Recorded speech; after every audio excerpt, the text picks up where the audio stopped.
సువార్త 1వ అధ్యాయం. ఆదియందు వాక్యం ఉండెను, వాక్యము దేవుని యొద్ద ఉండెను, వాక్యము దేవుడై ఉండెను.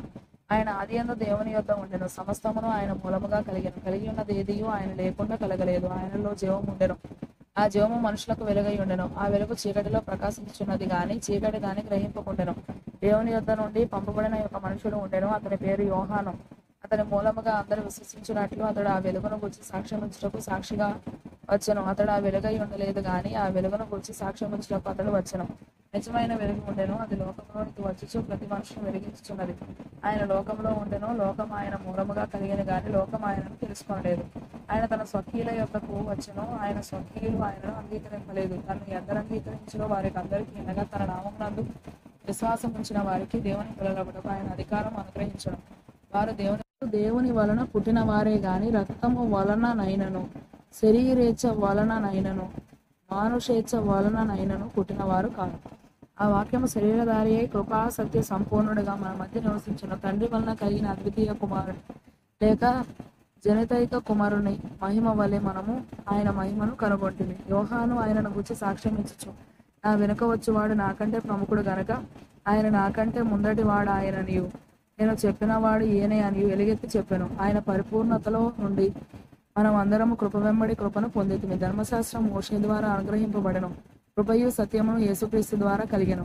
ఎవడనూ ఎప్పుడైనను దేవుని చూడలేదు. తండ్రి రొమ్ముననున్న అద్వితీయ కుమారుడే లేక జనితైక కుమారుడే అనేక ప్రాచీన కృతులలో అద్వితీయ దేవుడే అని పాఠాంతరము ఆయనను బయలుపరచును. నీవెవడవని అడుగుటకు యూదులు యెరూషలేము నుండి యాజకులను లేవీయులను యోహాను వద్దకు పంపినప్పుడు అతడిచ్చిన సాక్ష్యం ఇదే. అతడు ఎరుగననక ఒప్పుకొనెను. క్రీస్తు అను శబ్దమునకు అభిషిక్తుడని అర్థము. కానని ఒప్పుకొనెను. కాగా వారు, మరి నీవెవరవు? నీవు ఏలియావా అని అడగగా అతడు కాననెను. నీవు ఆ ప్రవక్తవా అని అడగగా కానని ఉత్తరం ఇచ్చెను. కాబట్టి వారు, నీవెవరవు? మమ్ము పంపిన వారికి మేము ఉత్తరం ఇయ్యవలెను గనుక నిన్ను గూర్చి నీవేమి చెప్పుకొనుచున్నావని అతన్ని అడిగిరి. అందుకు అతడు, ప్రవక్త అని యెషయా చెప్పినట్టు నేను ప్రభువు త్రోవ సరళము చేయుడి అని అరణ్యంలో ఎలుగెత్తి చెప్పు ఒకరి శబ్దము అని చెప్పెను. పంపబడిన వారు పరిసయ్యులకు చెందినవారు. వారు, నీవు క్రీస్తువైనను ఏలియావైనను ఆ ప్రవక్తవైనను కాని ఎడల ఎందుకు బాప్తిస్మం ఇచ్చుచున్నావని అతనిని అడుగుదా, యోహాను, నేను నీళ్లలో లేక నీళ్లతో బాప్తిస్మం ఇచ్చుచున్నాను గాని నా వెనుక వచ్చుచున్నవాడు మీ మధ్య ఉన్నాడు, మీరు ఆయన ఎరుగరు. ఆయన చెప్పుల వారిని విప్పుటకైనను నేను యోగ్యుడను కానని వారితో చెప్పెను. యోహాను బాప్తిస్మం ఇచ్చుచున్న యొర్దాను నదికి ఆవలనున్న బేతనీయలో ఈ సంగతులు జరిగిన మరునాడు యోహాను యేసు తన యొద్దకు రాగా చూచి, ఇదిగో లోకపాపమును మోసుకొని పోవు దేవుని గొర్రెపిల్ల, నా వెనుక ఒక మనుషుడు వచ్చుచున్నాడు. ఆయన నాకంటే ప్రముఖుడు గనక నాకంటే ముందటి వాడు ఆయన. నేను ఎవరిని గురించి చెప్పితునో ఆయన ఈయన. నేను ఆయనను ఎరుగనైతిని గాని ఆయన ఇశ్రాయేలుకు ప్రత్యక్షమగుటకు నేను నీళ్లలో లేక నీళ్లతో బాప్తిస్మం ఇచ్చుచు వచ్చితనని చెప్పెను. మరి యోహాను సాక్ష్యం ఇచ్చుచు, ఆత్మ పావురం వలె ఆకాశము నుండి దిగవచ్చుట చూచితిని. ఆ ఆత్మ ఆయన మీద నిలిచెను. నేను ఆయనను ఎరుగనైతిని గాని నీళ్ల లేక నీళ్లతో బాప్తిస్మం ఇచ్చుటకు నన్ను పంపిన వాడు నీవెవని మీద ఆత్మ దిగివచ్చి నిలుచుట చూతువో ఆయనే పరిశుద్ధాత్మలో లేక పరిశుద్ధాత్మతో బాప్తిస్మం ఇచ్చువాడని నాతో చెప్పెను. ఈయనే దేవుని కుమారుడని నేను తెలుసుకుని సాక్ష్యం ఇచ్చితనెను. మరునాడు మరలా యోహానును అతని శిష్యులలో ఇద్దరును నిలుచుండగా అతడు నడుచుచున్న యేసు వైపు చూచి, ఇదిగో దేవుని గొర్రెపిల్ల అని చెప్పెను. అతడు చెప్పిన మాట ఆ ఇద్దరు శిష్యులు విని యేసును వెంబడించిరి. యేసు వెనుకకు తిరిగి వారు తనను వెంబడించుట చూచి, మీరేమి వెదకుచున్నారని వారిని అడగగా వారు, రబ్బీ, నీవు ఎక్కడ కాపురం ఉన్నావని ఆయనను అడిగిరి. రబ్బీ అను మాటకు బోధకుడని అర్థము. వచ్చి చూడునని ఆయన వారితో చెప్పగా వారు వెళ్లి ఆయన కాపురం ఉన్న స్థలము చూచి ఆ దినము ఆయన యొద్ద బస చేసిరి. అప్పుడు పగలు రమారమి 4 గంటల వేళ ఆయన. యోహాను మాట విని ఆయనను వెంబడించిన ఇద్దరిలో ఒకడు సీమోను, పేతురు యొక్క సహోదరుడైన అంద్రెయ.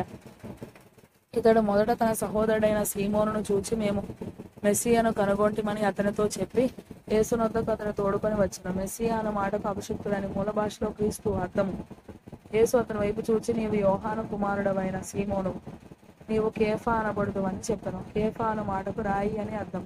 మరునాడు ఆయన గలిలయకు వెళ్ళగోరి ఫిలిప్పును కనుగొని నన్ను వెంబడించమని అతనితో చెప్పెను. ఫిలిప్పు బేత్సయిదా వాడు, అనగా అంద్రెయ పేతురు అను వారి పట్టణపు కాపురస్తుడు.